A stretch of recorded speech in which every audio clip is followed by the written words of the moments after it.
Roadman, I have an amazing guest in store today. I have Head of Product from Van Rysel, Jérémie Debeuf. I've been, as everyone else has been, totally captivated by the splash Van Rysel have made in World Tour cycling. Decathlon was not a brand that was famous. It was not a brand that had any history. Honestly, it was a brand that had a bit of a discount reputation. They had to totally overhaul their production. They had to go to the best aerodynamic facilities in the world and pull out all the strings and stops to create a World Tour bike. I got into it deep to figure out exactly how they made this bike. How fast is it? What do the riders think of it? And what's in store next for Van Rysel? To support this podcast, please check out the sponsors in the description below. And now, it's Jérémie Debeuf.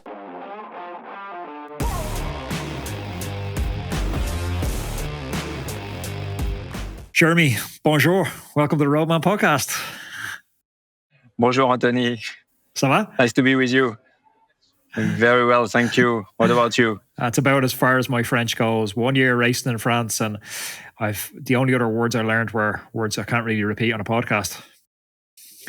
So we can keep it in English. I'll do my best. We will keep it in English. How are you? Exciting times to be involved in Van Rysel? Yeah, it's a great moment for us. Yeah. Very exciting, especially with the beginning of the year we have with the team, but also with the product. So far so good. How do you have a metric for assessing if it's successful? I know all of us know it's been successful, because they've just won so many races. Everybody's talking about the bike, and that's largely why we're here today.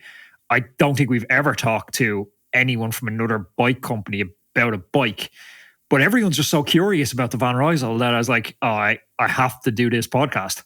How do we assess if it's been a good partnership? Yeah, thank you to think about us. Well, one of our KPI is the victory. How many victory we'll get, because we know equipment is a very important ingredient of the performance. So of course, victory is one of the main KPI, but we also measure awareness and of course sales and customer satisfaction from that. So several ways to assess the beginning of our long journey. And what's the expectations of a sponsor on a team? Do Van Rysel expect the team to win bike races? But it's not the proper expectation. The first one is to develop together the best product of the market. This is clearly our ambition, and our first step was to become almost straight away a real game player, because lots of other brands are doing some great job, and they produce excellent products. So first step for us to work with a pro team is to really co-develop some excellent product that allows them or gives them the means to win races. But of course, we do not focus on race on wins as an objective, but as a consequence of a great job done together. So by that, we could have a situation where next season you're happy with the progress of the bike, and you could be happy with the partnership, even if the team wasn't winning races. It's not the only metric you judge success by. Definitely, because for sure, when you talk about winning, there are several ingredients. Equipment is one of them, but not the only one. So our main, as a brand, our main priority is to co-develop with them excellent product, ideally the best product on the market, the fastest one, and to improve month after month. So we are really connected year after year. We used to say we want to give them an advantage compared to the others. So this is why we wake up every morning with the team. So what sort of iterative feedback do you get with the team? I often wonder, is it tokenism? Do the team actually give you any valuable input, or are the Van Rysel engineers in a a factory designing a bike and then they present it to the team on kind of a take it or leave it basis? Or is the team actually giving you feedback saying, hey, this is not stiff enough, it's not aero enough, it performs bad in the crosswind? Yeah. What we try to do is to combine the, let's say, theoretical performance we get from all the study we've made internally and with partners. You talk about aerodynamics, is a key point. What we want to do with the team is to control that every time we make a statement or a decision, we can see it clearly happening in the field with pro riders. And then from that, we guide our design to make sure to make the right choices, the best choices towards performance. And then from that, we want to bring it down to customers if they want to, as we used to say, enjoy the thrill of speed with our product. So is most of the consultation process, does that happen in pre-production? Because I guess once the bike is out there, it's difficult to make changes. Like if Ben O'Connor now comes to you and says, hey, the bike doesn't feel super stiff on steep climbs, there's not that much you can do with that right now.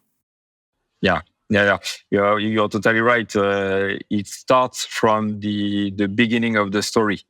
So if we take RCR as an example, since I would say a bit more, 1 year and a half, we had to collect the insight of the pro, some of the pros, because 1 year and a half ago, we were not with Decathlon and G2R team. So we work, first of all, on our side with some of the guys, but some others to really collect the insight and make sure to answer positively to professional rider expectations. Then from that, we combine with all the works we did with our internal R&D department, our main partners like Onera or Swisside. And from the first prototype, we tested in the field, in wind tunnel, with some pro riders to try to adjust and make the slight or minor changes to go and to be at 100% at the end. So it's when we look back, it's almost 2 years collaborative work between everybody, and then a validation in the field with the pro riders. How long is the contract between Van Rysel and Ashi Dozer? It's a 5 years contract. So I guess year one is, you would assume, going to be the worst year because you had limited time to gather that feedback because the guys are on the bikes from, I can't remember what brand AG2R were previously riding, but they're contracted up to the end of December riding their previous brand. And so you have limited time for feedback. But in year two, it would assume that you've 1 whole year of data now from the guys riding Grand Tours and Classics. So do you intend to bring out a version 2 of your top end bike for the second year of the partnership? Yeah, definitely. So we feel we work in the right directions. The year one is good.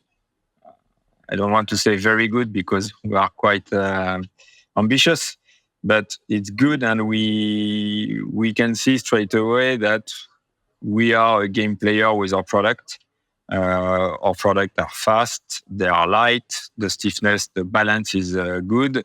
So the riders from the team are very happy about them, and they can feel directly in the field that they can be competitive. But of course, we don't want to press on the pause button from that. We see the market and the project as a kind of Formula One project, and so yes, we want straight away from year one to go on another step, and we are already preparing the next version of RCR. We prepare some other bikes, and of course, we are weekly connected with the riders.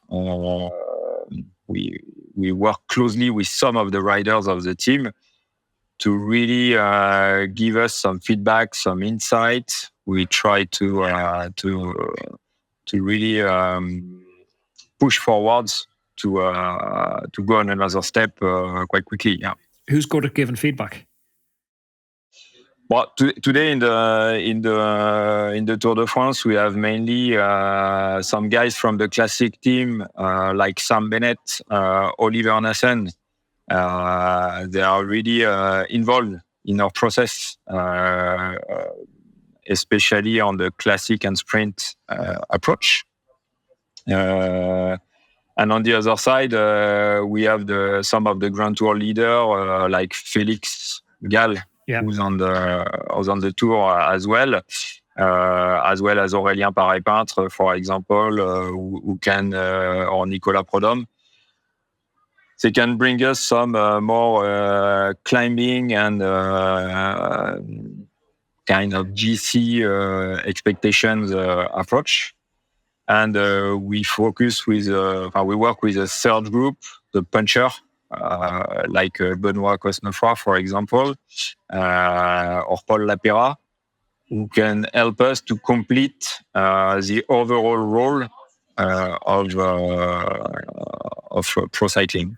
And so what's that feedback mechanism? So say we talk about sprints. So Sam Bennett's feeding back information to you. Like pragmatically, how does that happen? Is it he's picking up a phone and he's telling you, or you're surveying him, or like how does that workflow happen?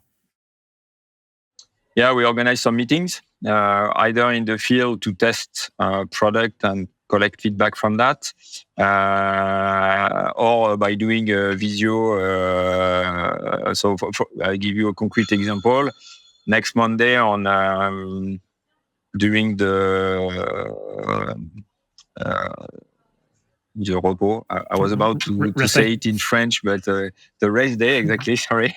I will go there and discuss with Sam, Oli, and Félix to talk about the bikes they are riding actually and to collect feedback. And it will be this year the fourth or the fifth time we work together for follow-up and really try to identify all the minor things that we can get from them to then integrate in our product.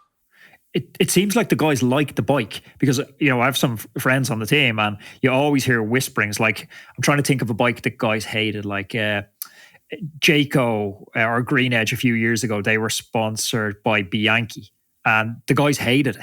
Like, I'd have them on the podcast, they'd be telling me off air or even on air, like, oh, we hate this bike. People really like the Van Rysel bike. Like, I don't think anyone expected to like the Van Rysel bike. It felt like, I don't know, there was an expectation from some cynical quarters, almost like, oh, Aldi's bringing a bike out or Lidl's bringing a bike out. This is going to be low quality. And it was the exact opposite. Was there a kind of a nice satisfaction internally from being the underdog in that process? Yeah, but it was a real challenge for us because when we launched the Van Rysel project, Van Rysel in fact is a very young brand because we launched Van Rysel in 2019. So it's quite a young brand, but straight away the objective was to really focus on high-end product and design from the top riders to bring down technology to intermediate and beginners on road cycling. And when we launched our Pro Tour project, so 2 years ago, to start to work on a product, it was a clear challenge for us to be at the expected level to serve a pro team. We were quite confident on our ability to do it, to be honest with you, with a lot of humility, but we were quite confident because straight away we took the right direction by thinking about ultimate performance before business expectations. Yeah. And that's a clear difference in the approach because when you think about that, you do everything you can to have a very performing product. And you stop from that point. You don't say, but if I add this or if I remove this line like that, I can save maybe a bit of money, or it can be a different identity, stuff like that. No. All the choice we made were about performance, to serve the best pro riders on the planet, and then, of course, to make it available to enthusiasts, passionate cyclists who wants to ride Van Rysel bikes. So we took it on the right way, but of course there was a bit of pressure, because when they tested the first bike a bit more than 1 year ago now, and we were all thinking, but okay, in theory we are well. When we measure compared to the other, we know we are fast. We know we are light. We know the stiffness is well balanced, very stable. You can go at high speed and choose your trajectory. So we were quite confident. But until a pro tells you, it's okay, I'm impressed, you still have a bit of pressure. And as straight away from the beginning, the guys who were saying, I'm going to ride Van Rysel soon, I'm not sure. And then they jump on the bike and say, wow, crazy fast, crazy good. I'm okay. We have something to win races for sure. Yeah, and that was my exact experience. A friend had one of them and I jumped on it with, being honest, pretty low expectation. And then I got onto it and I was like, this is nicer than my Factor. I was like, whoa, this is pretty legit. And then, you know what? I wonder, because I put out an Instagram reel, a bit we chopped out of the podcast, and we sometimes chop out these reels and we'll use them for social media and stuff. And we chopped out this reel. Specialized announced their SL8, maybe 2-3 months ago. And the same week Specialized announced their SL8, Harley Davidson announced their new bike. And the Specialized SL8 was €500 more expensive than the new Harley Davidson. And I put out a reel saying, why is the Specialized €500 more expensive than a Harley Davidson? You know, you could talk about engineering it all you want. It doesn't have traction control. It doesn't have fuel injection. Like, there's a lot of more R&D goes into this. And it just went absolutely viral. Like, over 1 million people watched it inside the first week. And then I wondered with the Van Rysel, was it the right product at the right time? Was it the high-end bike people wanted at a price point that wasn't getting so crazy? Because it's the same bike as, you know, you take any of the top brands. It's as good in the wind tunnel. It's as good feedback, but it's so much cheaper. And the appetite from customers, even customers that can afford it, seems to be leaning towards, it's a lot to be spending €15,000 on a bike. Roadman, I know how serious you take your goal setting, whether they're fitness or life-related goals. If you're looking for a powerful ally to support you on this journey, look no further than HUEL. HUEL has become my secret weapon for when I don't have time to prepare a balanced meal. It ensures I get the nutrition I need without sacrificing time or taste. Plus, it stops me from reaching for that takeaway menu. I always throw a bottle into my backpack when I'm heading into the city to work, and it stops me eating junk convenience foods, snacking on croissants and bars of chocolate, because I know they don't support my training goals. It's a handy, nutritious meal on the go, and it's got over 22 grams of protein. HUEL is perfect for athletes that don't have time to cook or prepare food before a training session. It's convenient, nutritious fuel at your fingertips, ensuring you hit your daily fueling needs for that session. HUEL Ready to Drink has 26 essential vitamins and minerals in every single bottle. You're getting a whopping 175 health benefits. Plus, it's made from natural ingredients like topeka, sunflower seed, coconut, and more. The best part, it's the flavors. There's 8 crazy, beautiful flavors. Iced coffee is what's in my backpack right at the moment. You can get HUEL directly to your home. All you got to do is head on over to the HUEL website, huel.com/roadman. Definitely, but for us, what is important is to be competitive on the market. The first priority is to develop and produce a high-end bike, which includes the best performance possible. And then from that, every brand has their business model, I would say. But one of our guidelines is to be competitive and of course, we are very happy to help people to buy a bike that is very well performing, and we can be sure they can have a lot of fun for those who want to practice for fun, lots of success for those who want to do races with them. So from our side, we will never choose between cost and performance. But as soon as we guarantee performance, we try to do our best to be competitive on the market. And yes, for that, we are happy to sell our high-end bike 9,000 euro, which is still expensive. It's expensive, yeah, no doubt. When you talk about 9,000 euro, it's expensive, but this is the bike Decathlon AG2R riders are riding this year. So it's an excellent bike used by the pro, available for customers for 9,000 euros. It's our business model today. When you talk about performance and leaving no stone unturned, you didn't have the technology in-house to figure out aerodynamics. How did you figure out the aerodynamic piece? How did you build this to be aerodynamic? And talk to me about some of the data on how aero it actually is stacking up against your competitors.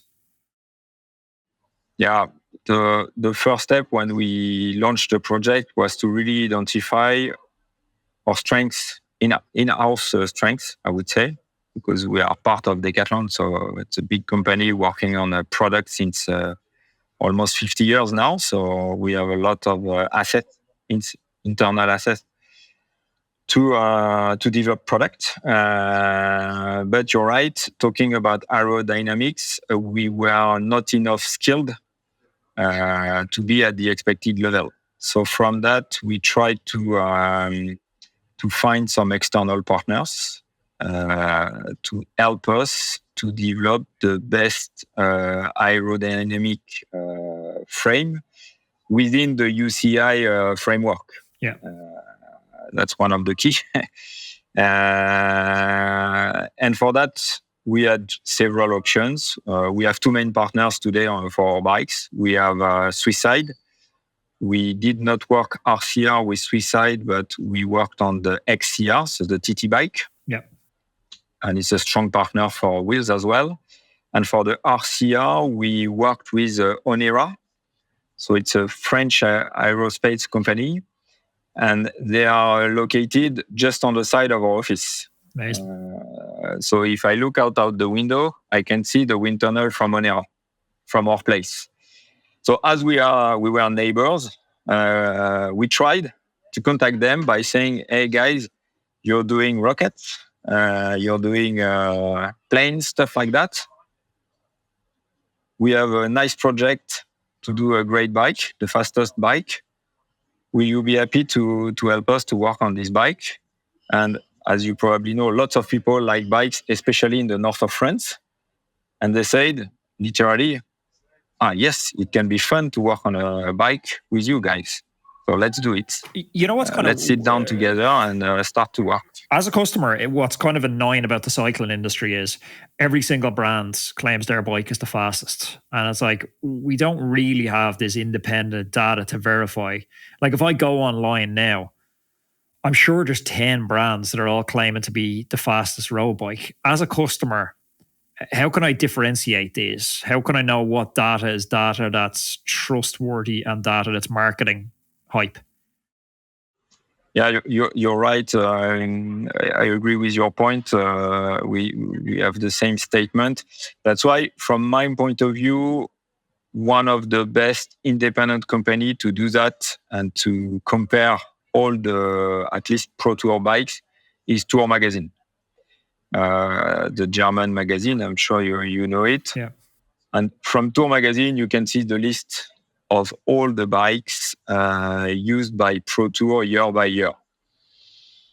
For me, it seems to be, or it is, from my point of view, the best way for a customer to compare bikes between each other, especially because they give you the setup they use to compare bikes. It's very important to have the setup as well. If you put 50 millimeters wheels compared to 65, or you know the stuff.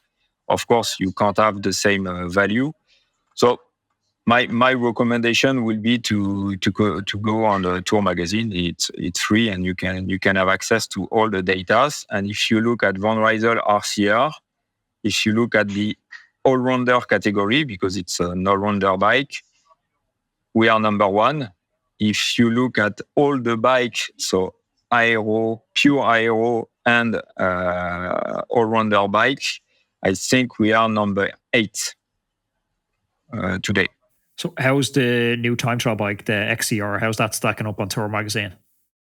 So it's not in the list. It's only road bikes with Tour magazine. Okay. So they didn't do the TT yet, at least our TT not yet, because in fact we did not launch it commercially. Yeah, I've only seen images of the World Tour guys on it. It looks nice. Is it a bike you're proud of? You think it's fast? It's as good as you could have made? Yes, it is. When you look at the strengths of the bike this year, the RCR, the road bike, what do you think you could have done better with it? What are you going to incorporate into next year? So just talking about RCR and having in mind a kind of all-rounder bike, in terms of aero, we are very decent. As I just said, in terms of aero, we are the best so far, but I know everybody is working hard to develop their bikes, so we will not stay the best if we do not continue to improve. So for sure, aero is a key point for us to continue to improve all the bike parts to ensure that we reduce drag as much as possible. And the second aspect we continue to work on is the lightness. Very important one, especially if you want to combine aerodynamics and weight. Because if you want to increase aero, generally you have to increase the weight. So one of our main challenge is to continue to work on the weights, and for that, in-house we have some great expertise talking about carbon, but also talking about all the small parts. I can give you an example for RCR. When we started to analyze every part we produced at once, we managed to reduce, for example, the saddle clamp by 30% without having to reduce its durability or fiability. So we are doing that for every small part, starting by the big one, to make sure to match 6.8 kilos bike ready to race, medium size. Well, you know what I wonder with aero? I'm thinking about innovations and where you guys could go or where the market goes in the next 4 or 5 years. So World Tour riders, they get their really aero bike, they get their RCR, it's testing super aero in the wind tunnel. And then the rider gets on the bike and he has the benefit of additionally having brilliant bike fitters and getting to go to the wind tunnel. But for customers like me, I go into Decathlon, I buy the bike, but now I don't have the money to go to the wind tunnel myself to get fitted on the bike, or at least most amateurs don't. So I have an aero bike, which becomes very unaero because I go onto it. I'm wondering nearly is the next innovation like handlebars like that are more ergonomically designed to force my posture into certain postures to keep me more aerodynamic. So it's almost like a plug and play aero fit with your bike. Like how do we reduce the damage that the amateur rider is causing to their own aero? Yeah, you're right. That's an important point, because the bike is generally only 25% of the drag effect. So of course the rider is a very important one, and that's why the Van Rysel project is interesting, because first of all we work on the full panoply. So when I say full panoply, we work on helmets, sunglasses, TT suit or jersey, bib short, shoes, socks, everything you need to ride a bike, in fact. And for our RCR or FCR collection, we really focus on this aspect on all the products. So the first step for us is to really make sure we combine aero at every level of our race product. And then you mentioned something which is very interesting, to try to go above that. Once you're well equipped and you have the great bike, for sure you have to work on the position. This is something we can see with the pro riders when they go in wind tunnel with their road bike. We can see some clear and crazy improvements. Sometimes we talk about 30 watts, which is, of course, a lot when we talk about pros, but still a lot when we talk about amateurs. So we want to position ourselves as a sparring partner for cyclists. And we strongly believe that solution like a CDA meter, but kind of home CDA meter or stuff like that, will be the next generation of power meter. To really allow the customers to work on their position, maybe try one helmet compared to another, to see if he or she gets the benefits of the performance based on their individual values. I talked to a guy on the podcast. So this is something we want to.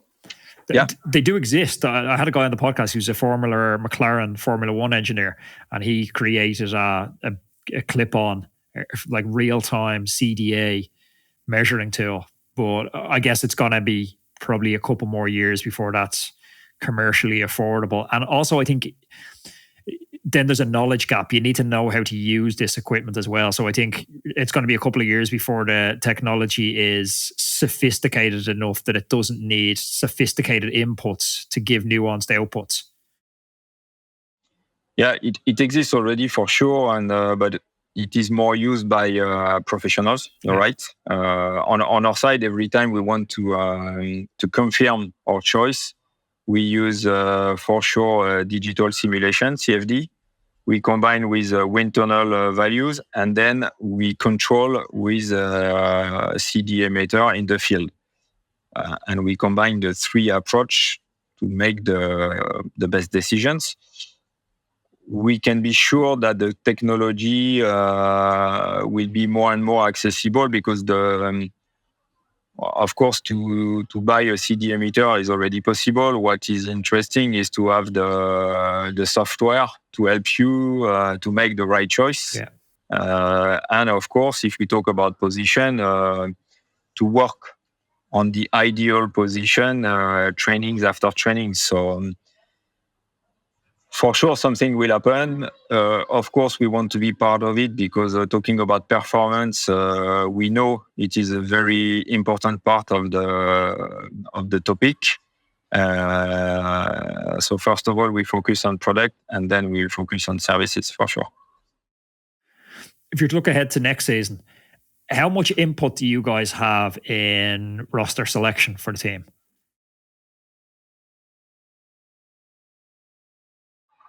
The team, they make their own decisions, but of course, as Decathlon is a partner and Van Rysel is a partner, we collaborate together to make sure we are all aligned with the objectives. But the sport drives the decisions, and we see business as a consequence rather than the opposite. And of course, as Van Rysel, an equipment partner, we work closely with them to make sure to bring the team at the highest level possible. So it's kind of a combined effort, and we are really connected to make sure it will happen. Not in 5 years, but year one is a good start. Of course, we want to be excellent in year two, and year three must be crazy. Can we measure this stuff? Say in like a crazy world that Pogačar comes to Decathlon AG2R next year, or Decathlon Van Rysel next year. You know, what does that do to sales of the bike? How do we measure that? Difficult to answer now, and I'm not sure it's the plan, but what we know and what we can see straight away from our very young experience is that as soon as you see, as a customer, can see a bike winning in Pro Tour, it has an impact on business. Yeah. As we said, people were not expecting us to be at this level this year. And until December 2023, we had a lot of comments or feedback by saying, Van Rysel being a partner of a pro team, for sure, the guy will struggle to keep the pace and stay in the peloton. And from January, when people started to see the bike in the peloton, starting to hear the pro riders talking about the bike and then seeing them winning, the mindset has changed. And we saw it straight away in terms of business. So I'm not able to give you a figures, would it be plus 30, plus 50, plus 100? Because for us, it's only the beginning of the story. And today, what is sure is that we have more demand than offer this year because the start was crazy and a bit more than expected. Yeah, I tried to buy your helmet. I can't even get it. Yeah. And I can tell you we are working hard to make it happen. But as I said, it's for us, what is very important is to ensure performance and quality first. We don't want to open widely and struggle to be at the level we want because the quality is poor or we have to decrease the performance to increase the capacity. So, of course, we all work hard to make all our products available, but we want to do it on the right way. And for sure, today, what is very good to hear is that customers, they are waiting for us, which is quite new and very different compared to 6 months ago. But I suppose what I was getting at with the Pogačar question, I maybe didn't phrase it right. So because we know Pogačar's salary, it's in the public domain. I think he's making 6.5 million this year.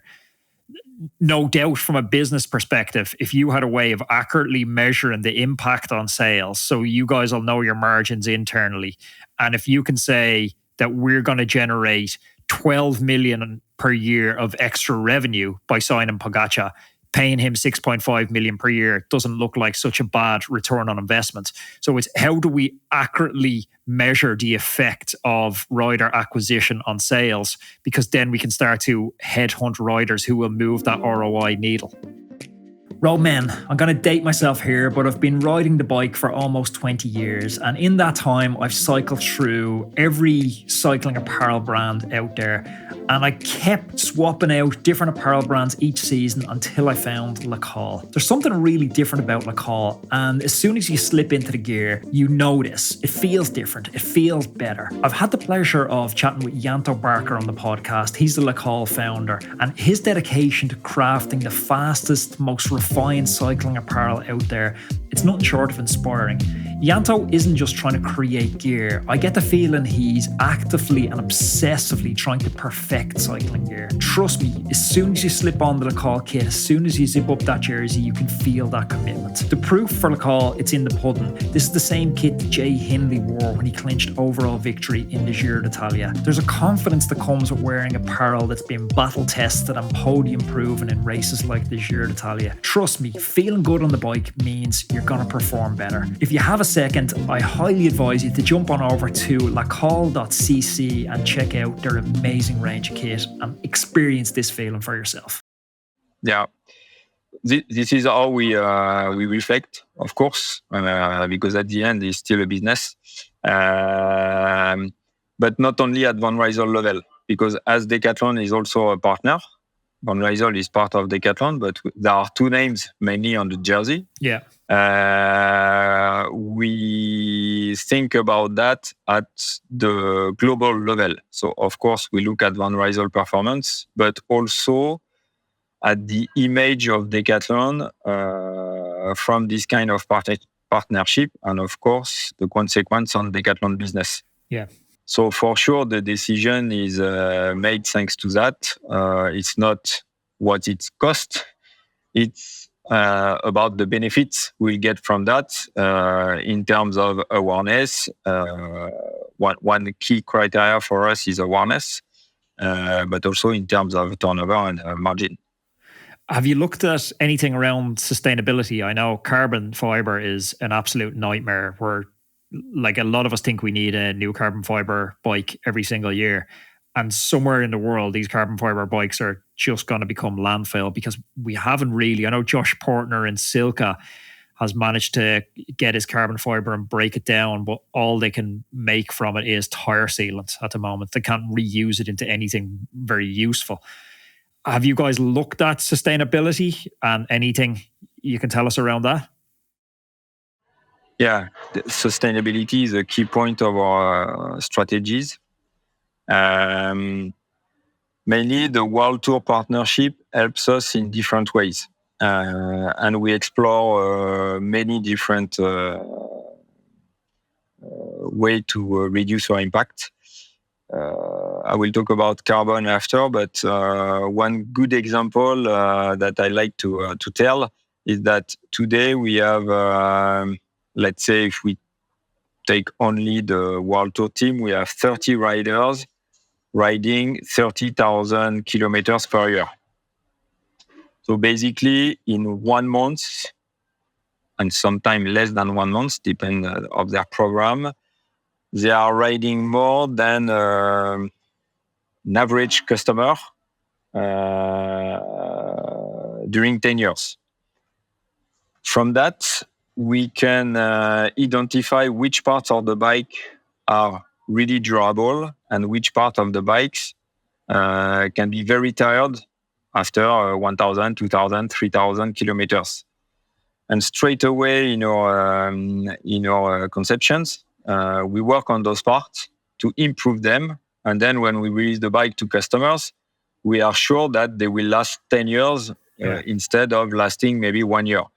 And you can connect that to sustainability clearly because instead of changing, I don't know, your screws, your bearings, all the parts you can have on the bike every 2 months, 3 months, 5 months, you can have them last 2 years, 3 years, 5 years, 10 years. And depending on the part. That matters. Brompton have a very similar ethos. I had the CEO from Brompton on last year, and my Brompton folding bike, mine's 3 years old, and I've literally replaced nothing on it. I ride it every day in Ireland in the rain and the muck, and it just works fine. So it is a great area to focus on because it really moves the needle for inconvenience as well, which is difficult to measure. Driving across the city to buy new tires and buy new bearings as well, there's an extra carbon footprint to that. So it has a knock-on effect.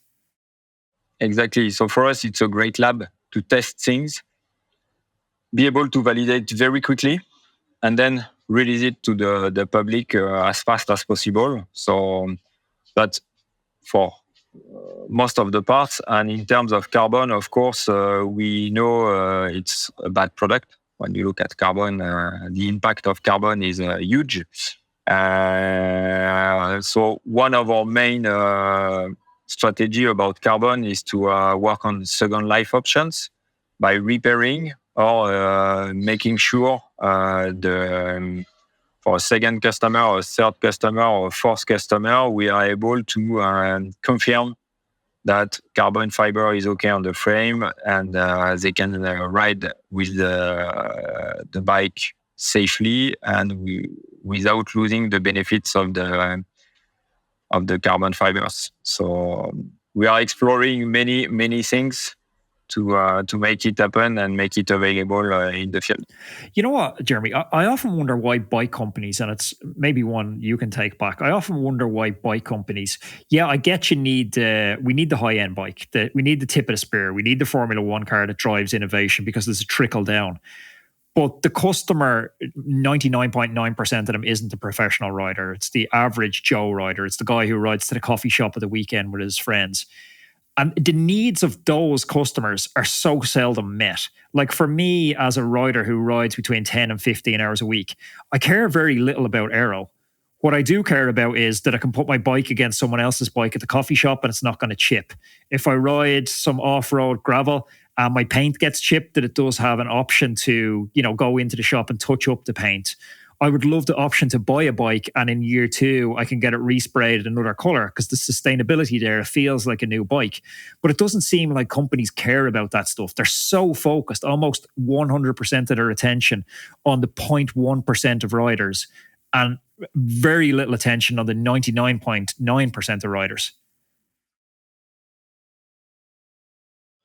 Yeah, you're right, but that's also why for Van Rysel we don't offer only carbon bikes, but also aluminum bikes. First of all, because we reflect our offer by usage. So if you're cycling for leisure, if you're cycling for commuting, if you're cycling for grand fondos, if you're cycling for a race, you can find in our range, some bikes dedicated to this usage. Yeah. That being said, of course, lots of people want to have a looks-like bike from pro teams. And of course, one of our key points is to make sure that these bikes fit to their need and will last as long as possible. So that's why the after-sales experience is very important. And we are lucky, as we are part of Decathlon. We have many, many selling points in Europe, but not only worldwide, to be able to help the customers to repair their bikes, to protect them, to maintain them. And of course, we have many projects to make sure all our bikes will stay at the right level in the near future, especially as we talk now about expensive product, because the race range is from 4,000 euros, so expensive product that we want to maintain on the long term, so protect them, maintain them and stuff like that. So for us, it's a serious topic that we work closely with Decathlon to make sure every customer can have a great sales and after-sales experience to live well with their product. Jérémie, I love this conversation. Thank you so much for taking the time to chat. It's a great pleasure, Anthony. Very nice to chat with you. If you enjoyed this conversation, please click up here. There's another video I know that you're absolutely going to love. Click over here and subscribe to the channel so you don't miss any of our amazing upcoming guests.